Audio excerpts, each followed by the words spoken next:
of your girl possibly cheating on you. Number one, she's always agitated when you want something from her. When you approach her, she's always has this underlying aggression to her. That's a red flag, because why is she getting mad when there's no reason to get mad? Even if it's the time of the month.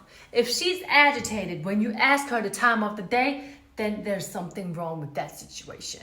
Number two, she has a code on her phone and she protects her phone as if it was her child. If you are not allowed to go through your girl's phone, or if you are not allowed to have the code, then there's something wrong with that situation. Because if you are in a relationship and she has your full trust and you have her full trust, why can't you go through her phone?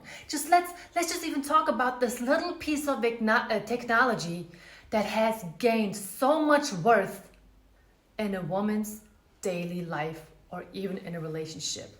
Think about it objectively. That is simply insane. Number three, she has a new friend that she spends a lot of time with out of a sudden, but you know her whole circle except for that one friend that you have never met.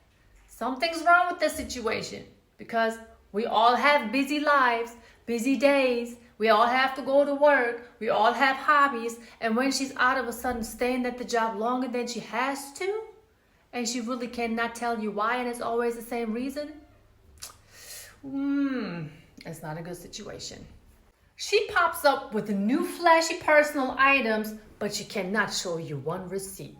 What does that mean? When your girl comes home and she out of a sudden has a new purse, she has a new necklace, another piece of expensive clothing, but she can't show you no credit card receipts or any other type of receipts, question, where did it come from? Where did it come from? 5. The tone of her voice changes when she picks up a certain phone call at times. Why is that? Why would she change the tone of her voice? Because when us girls talk to one another on the phone, we are just as comfortable as we can be, and even sound kind of masculine sometimes.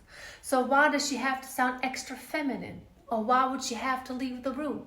There's no reason for one person having to leave the room, except for you are planning a surprise for your partner and you don't want him to hear the conversation, then okay. Other than that, it's a no-no. Number 6, she is smiling while she is texting on her phone.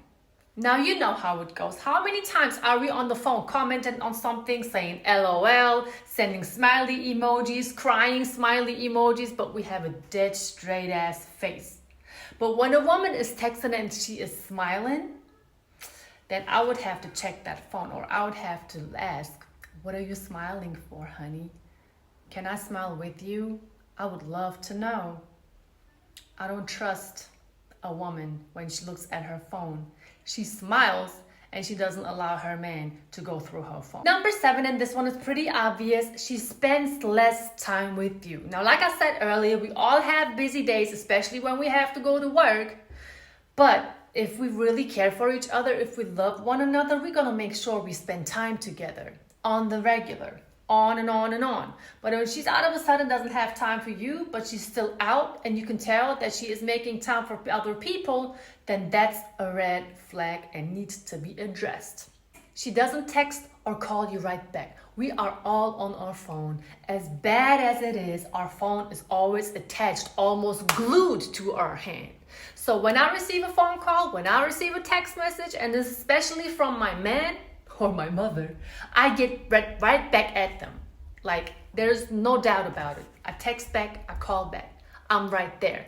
But if I text you back hours and hours and hours and hours later, and I'm not at work, I'm out with my girls, wherever, then no, that is not cool. Because why are you not texting back? You are looking at your phone. And if you are not looking at your phone, what are you doing? We are even looking at our phones when we are at the movie theaters. We are looking at our phones when we are at a museum. We are looking at our phones, always have the phone in our face when we are at a concert, for Christ's sake. So why can't you text back, boo? This one, in my opinion, is the most significant sign. Her energy changes towards you and she's giving you the cold shoulder. Now, when her energy changes towards you and you realize it feels a little different than before and your gut is telling you one thing, but you really want to believe another, then let me tell you that your gut feeling is probably telling you the truth. Because once a woman turns the cold shoulder to her man, and she does not talk about why she's doing it. She does not talk about why there is a change of energy, because that change of energy is occurring because she's giving all that positive energy to the other man that she's dealing with. And you get whatever is left. And there's not much left because everything has been given away to the other guy.